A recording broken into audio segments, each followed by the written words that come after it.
तो दोस्तों शुरू करते हैं आज की इंफ्रा न्यूज। पहली खबर आ रही है मुंबई कोस्टल रोड से रिलेटेड, जहां पर कल के दिन एक साइड ओपन कर दी गई है इस कोस्टल रोड के पैसेंजर ट्रैफिक के लिए।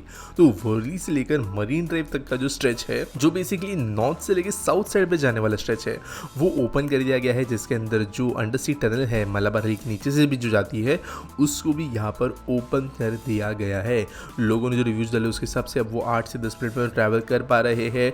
यहाँ पर जो बेस्ट बसेस चलती है उन्होंने भी यहाँ पर शुरू कर दिया है इन रूट्स पे से ट्रैवल करना, जहाँ पर एक डेडिकेटेड बस लेन भी है।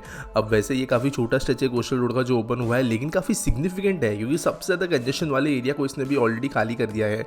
अब बाय मई या फिर उसके कुछ समय बाद में हमें दूसरा साइड भी ओपन हुए नजर आएगा और प्रोबेबली इस साल के मिड या अंत तक हमें जो पूरा बांद्रा वर्ली सीलिंग तक का स्ट्रेच है कोस्टल रोड का, वो लोगों के लिए ओपन होता हुआ नजर आएगा। अगली खबर दोस्तों और ये नवी मुंबई से, जहाँ पर 2 मेट्रो रूट्स को बनाया जा सकता है और ये specifically Navi Mumbai international airport को देखते हुए बनाया जाएगा। पहला तो ये होगा कि एक कॉम्प्रिहेंसिव मोबिलिटी प्लान बनाया जा रहा है ताकि जो नवी मुंबई मेट्रो लाइन 1 है इसको एक्सटेंड किया जा सके 2 न्यू नेटवर्क्स के साथ, एक नैना की तरफ और एक नवी मुंबई इंटरनेशनल एयरपोर्ट की तरफ। यहाँ पर वैसे मुंबई के एयरपोर्ट में से भी एक गोल्डन लाइन बन रही है, जिसके ऊपर कल ही कई बड़ी बातें हुई। गवर्नमेंट ने पैसों का काफी बड़ा हेरफेर किया, जिसके बारे में बाद में खबर जानेंगे। लेकिन बेसिकली यहाँ पर नवी मुंबई जो अपने पहले मेट्रो लाइन के लिए तो काफी ढीली तरीके से काम कर रही थी, वो अब ज्यादा तेजी से काम करते हुए नजर आ रही है अपने सेकंड मेट्रो लाइन के लिए। अगली खबर दोस्तों पुणे से, जहां पर पुणे मेट्रो के वानस से लेकर रामबाड़ी तक का स्ट्रेच जो है उसको अप्रूवल मिल गया है स्टेट गवर्नमेंट से दोनों तरफ के लिए। तो दोस्तों रिसेंटली एक और नया स्ट्रेच ओपन हुआ था पुणे मेट्रो का, ये उसकी भी आगे का स्ट्रेच है। इनिशियली लोगों ने इतना रिस्पांस नहीं दिया था पुणे मेट्रो को, अभी वहाँ पे भीड़ बहुत बढ़ गई है और ये स्ट्रेच जो है और ज़्यादा एरियाज को कनेक्ट करेगी।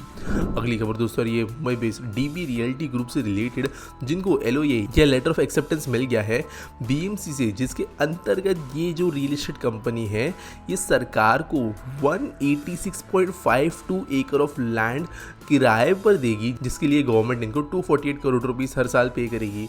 गवर्नमेंट ने यहाँ पर बेसिकली कहा है कि कास्टिंग यार्ड बनाने के लिए वो इसका इस्तेमाल करेंगे। अगली खबर दोस्तों जो आ रही है वो है कल इनॉग्रेट हुए एक और इम्पोर्टेंट प्रोजेक्ट से रिलेटेड, जो है द्वारका एक्सप्रेसवे।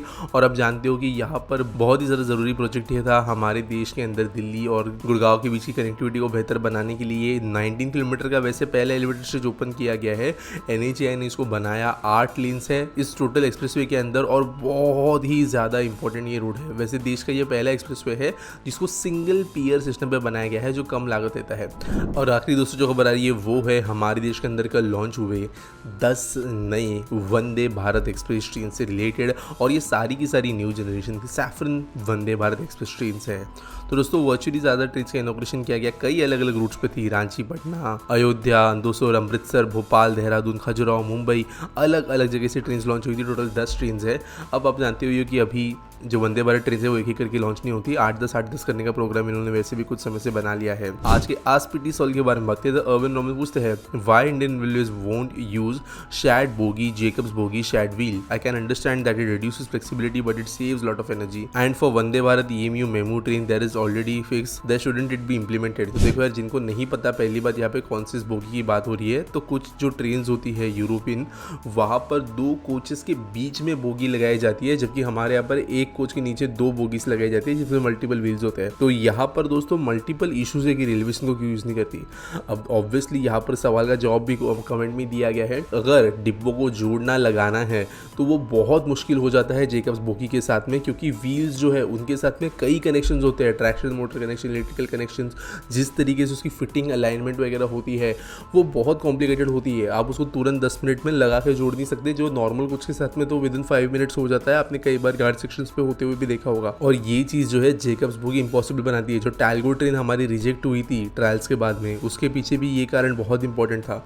अब वंदे भारत EMU मेमू ट्रेन जो है उसके बारे में अगर बात करें तो देखो यहाँ पर फिर बात ऐसी बन जाती है कि अगर आगे जाके मेंटेनेंस करना हो, आगे जाकर पार्ट्स वगैरह की नीड हो, तो सिर्फ स्पेसिफिक ट्रेन के लिए अगर हम वो टेक्नोलॉजी डेवलप करने जाए या बाहर से मंगवाए तो वो बहुत महंगी भी पड़ जाएगी, साथ साथ आगे जाकर मेंटेनेंस को भी दिक्कत आएगी। तो जो टेक्नोलॉजी यहाँ पर एप्लीकेबल है, यूजेबल है, वो यूज़ करना बेटर है। एफिशिएंसी जो है उसके कैलकुलेशन उसके हिसाब से भी बैठते होंगे। उम्मीद करता हूँ आपको सवाल का जवाब मिल गया होगा। आपके पास कोई सवाल है तो आप नीचे मुझे कमेंट सेक्शन में ज़रूर पूछ सकते हो और मिलेंगे अगले वीडियो में।